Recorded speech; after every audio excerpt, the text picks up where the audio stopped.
Ever wondered how a cruise ship, longer than 3 football fields and taller than a building, actually comes to life? How does a floating city with thousands of rooms, pools, theaters, and power plants get built from just sheets of steel? In this video, we're diving deep into the mind-blowing process of how giant cruise ships are made, from first cut to maiden voyage.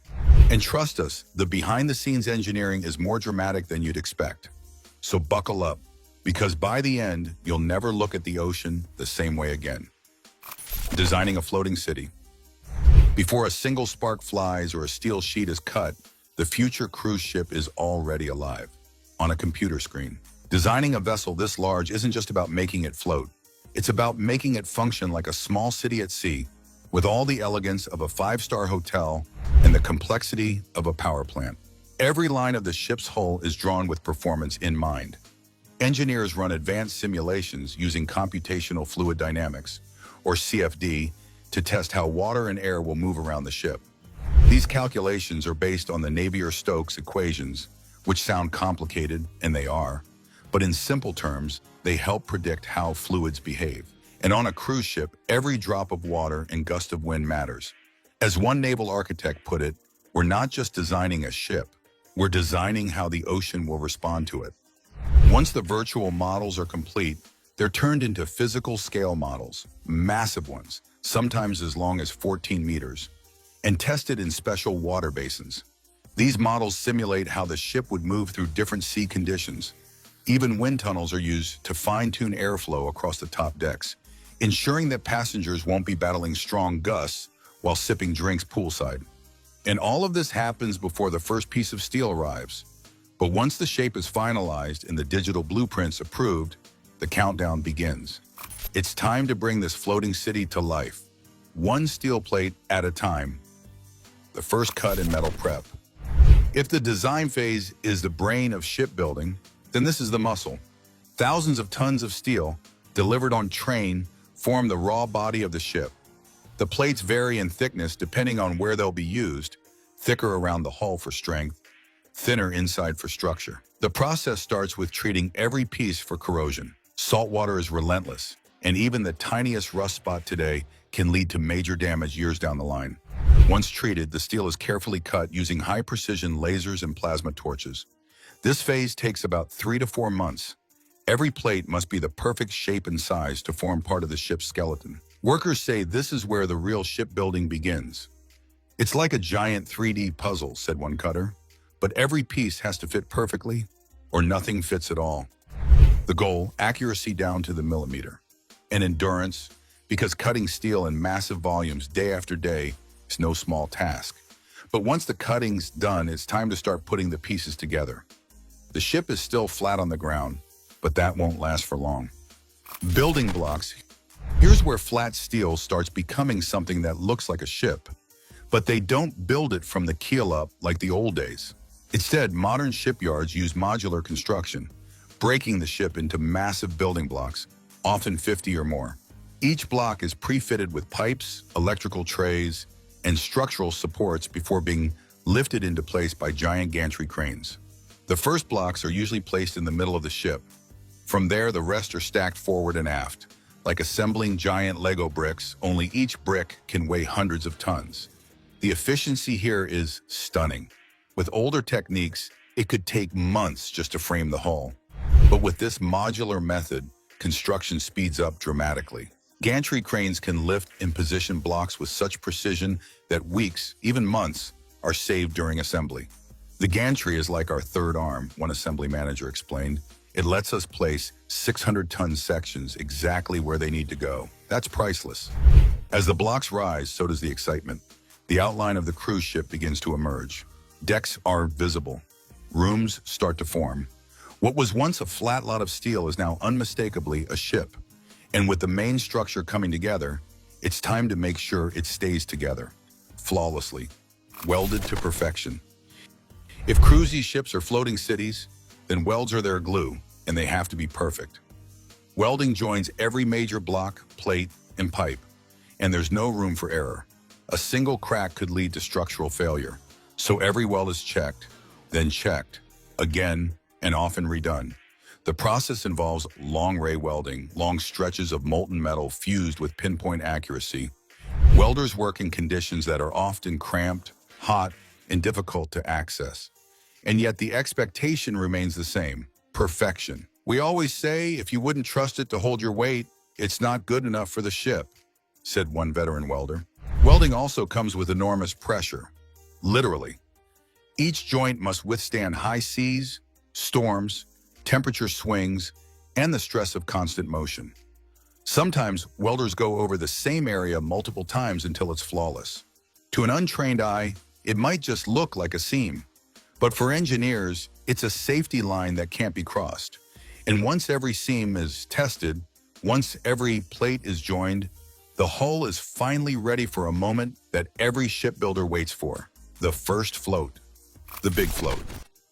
This is a milestone that never loses its magic. After months of steel, sparks, and sweat, the ship finally touches water for the first time. It's called the float out, and it's both a technical operation and a bit of a celebration. Massive tugboats help guide the unfinished ship into a nearby outfitting dock. But it's not just about pushing the ship into the sea, it's also about balance.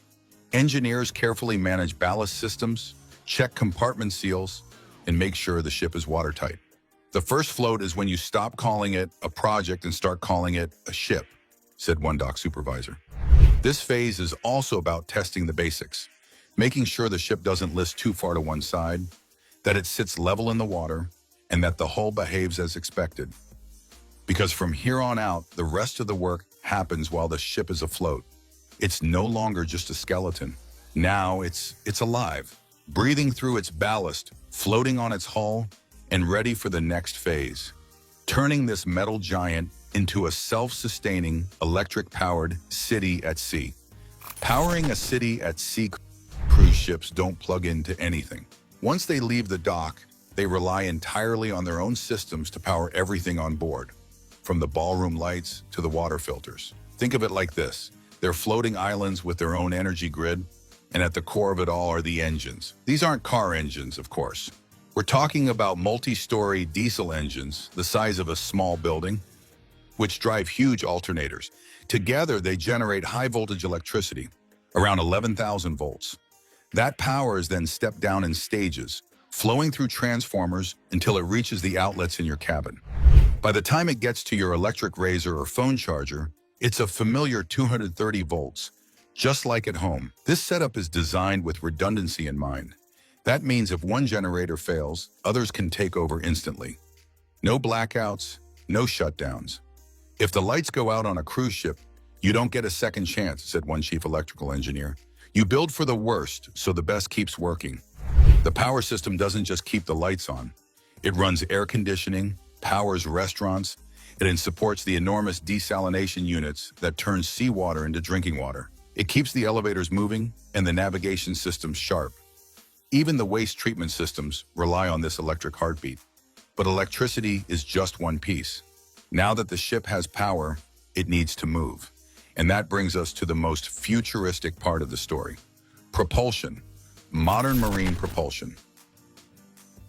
Forget everything you know about old-school ship engines. Modern cruise liners no longer rely on long shafts connected to bulky propellers.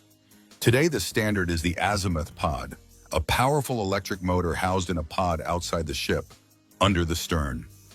What makes these pods so special? They can rotate a full 360 degrees, which gives the captain incredible maneuverability. Instead of turning a rudder, the entire engine turns. That means smoother sailing, sharper turns, and better efficiency. It's like having joysticks instead of steering wheels, joked one captain. You can spin the whole ship in place if you want. In tight ports, where space is limited, bow thrusters at the front of the ship help move the vessel sideways without forward momentum. These powerful fans push water to nudge the ship just enough to make precise moves, ideal for docking without crashing into the pier. And here's a surprising bonus. By eliminating long mechanical shaft lines and the turbulence they create, these modern systems reduce noise and vibrations. That's good for the passengers and even better for fuel efficiency. So now the ship can power itself and steer with precision. But keeping a vessel this large stable in unpredictable seas, that's a whole different challenge. Stabilizers and bulbous bows. Ocean waves don't care how fancy a cruise ship is. Without balance, even the most luxurious liner can become a rocky ride. That's why modern cruise ships come equipped with hidden wings beneath the water, retractable stabilizers that work just like airplane wings, except sideways. Once the ship leaves the port, these fins extend out from both sides of the hull. As the ship rolls with the sea, the stabilizers push against that motion, creating a counterforce that calms the ride. It's not about stopping movement altogether. It's about making it smooth and predictable. It's like holding your balance on a bike, said a ship's safety officer. You still move, but you stay upright. Then there's the bulbous bow, a strange-looking bump that sticks out under the waterline at the front of the ship. It's not decorative, it's a clever piece of hydrodynamics. As the ship cuts through the ocean, the bulb creates a wave that cancels out the natural wave produced by the bow itself. The result? Less drag, more speed, and better fuel efficiency. Together, these innovations help the ship glide through the ocean, using less energy while keeping passengers comfortable. But what about everything that keeps the people on board alive and happy? That brings us to the ship's life support systems, the unsung heroes of every cruise. Managing life support system. Cruise ships are self-contained. They don't just bring food and fuel. They have to create fresh water, keep the air clean, and handle every drop of waste. And they have to do it while meeting some of the world's toughest environmental standards. Let's start with water. Ships use desalination to turn seawater into drinkable water. This happens in two ways: through distillation, which boils seawater and collects the clean steam, and reverse osmosis, which pushes seawater through membranes that separate salt from fresh. The result is crystal clear water used for showers, cooking, and even laundry. Next up is air. The ship's HVAC system runs 24/7, filtering and cooling air for thousands of passengers. But it's not just about comfort. Airflow is carefully managed to prevent noise and keep smells from drifting between decks. You shouldn't smell the kitchen from the spa, one air systems engineer said with a smile. Wastewater is treated on board using advanced systems that meet or exceed land-based treatment standards. In fact, the water discharged is clean enough that it could legally be released in Alaska, one of the strictest regions in the world. And emissions? Engine exhaust is scrubbed clean in exhaust cleaning towers, removing sulfur and other pollutants before they ever hit the sky. With water, air, and waste under control, we've only got one major system left to uncover: the hidden infrastructure that makes everything work together behind the scenes. The invisible city. Beneath the polished floors and chandeliers lies an invisible world, a network of systems that quietly keep the ship running. Most passengers never see it, but it's the heart of the operation. It starts with cable trays and plumbing. Every wire and pipe is routed through carefully planned channels, color-coded and isolated. They crisscross behind walls and above ceilings, delivering electricity, internet, water, and waste to every part of the ship. Ballast tanks are another key system, helping maintain the ship's balance. As fuel is used and cargo shifts, these tanks fill or empty with seawater to keep the ship level. Managing this is a full-time job done by sensors, pumps, and careful software. Fire safety is also built into the ship's structure. The entire vessel is divided into fire compartments, each sealed off from the next. If a fire breaks out, it's contained in one section, and the rest of the ship can keep running. The ship even has autonomous power sections, so if one area goes down, say during a fire or flood, others remain fully functional. It's like a floating data center, said one systems engineer. Always running and always backed up. All of this is wrapped in insulation, heat, fire, and soundproofing, layered together to make sure passengers feel like they're in a luxury resort, not a floating machine. Now that the invisible framework is complete, it's time to bring beauty into the picture. We head next into the grand transformation, fitting out the floating hotel. Fitting out the floating hotel. Once the hull is sealed and the systems are running, the ship's transformation shifts from industrial to indulgent. This is the moment when the ship stops looking like a giant machine and starts to feel like a five-star resort. Welcome to the fitting out phase, the most visible and arguably most artistic part of shipbuilding. Over 2,000 workers, from electricians to interior designers, arrive on board like waves. For the next 8 to 12 months, the ship becomes a construction site and a design studio at the same time. Each deck is tackled layer by layer: cabins, restaurants, theaters, pools, lounges, spas, even art galleries. Every space is designed for comfort, but also for silence. Acoustic insulation is a top priority. Vibrations from the engines, the hum of fans, even the sound of running water, all are hidden behind multiple layers of soundproofing. If a guest can hear the ship, we've failed, said one interior outfitter. Materials are chosen not just for style, but for function. Wood panels are treated for fire resistance. Carpets are made from marine-grade fibers that can handle salt air and heavy foot traffic. Even light fixtures are tested to withstand vibrations without buzzing or flickering. Logistics here are intense. Thousands of items, from furniture to glassware, are delivered, cataloged, and installed on a tight schedule. Elevators are tested, kitchens are wired. Every cabin gets wired for internet, power, and climate control. And behind every wall is a mess of systems that must all work in harmony. By the time fitting out is complete, the ship feels like a city that's always been there. The illusion is flawless. But before passengers ever step aboard, the ship must face its toughest challenge yet, proving it can handle the open sea. Testing every system at sea. Sea trials are the final exam for a cruise ship. After years of design, cutting, welding, wiring, and outfitting, it's time to leave the dock and prove that every system works not just in theory, but in reality. This phase is not for the faint of heart. The ship is pushed to its limits. Engines are revved to maximum thrust. Emergency brakes are slammed. Navigational systems are stressed with simulated failures. One engineer described it as controlled chaos, where everything is supposed to go wrong, so we know it'll go right when it matters. Noise and vibration tests are a big part of these trials. Small sensors are placed in cabins, restaurants, and crew areas to measure ambient sound and structural vibration. If a pipe rattles, if a motor hums too loudly, or if a wall shakes under power, adjustments are made. The propulsion pods are spun in tight turns, simulating how the ship would maneuver in narrow ports. Stabilizers are tested in open water to check their response to rolling seas. Even wastewater and desalination systems are monitored to confirm they meet environmental laws. Engineers also test redundancy systems, shutting down one power source to see how the others pick up the slack. The ship needs to keep running even if something breaks. That's why so much testing happens under real-world stress. A ship isn't certified because it floats, one naval inspector noted. It's certified because it survives every test we throw at it.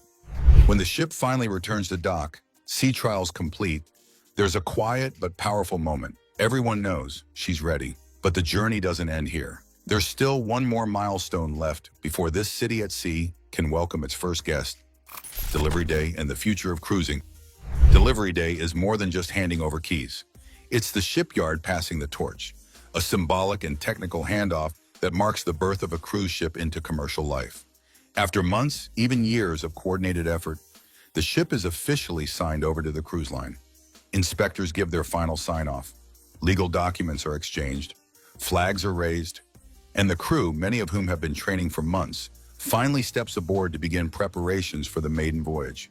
But make no mistake, the pressure is still on. Every day of delay means lost bookings and revenue. For us, missing a delivery date isn't just inconvenient, said one cruise director.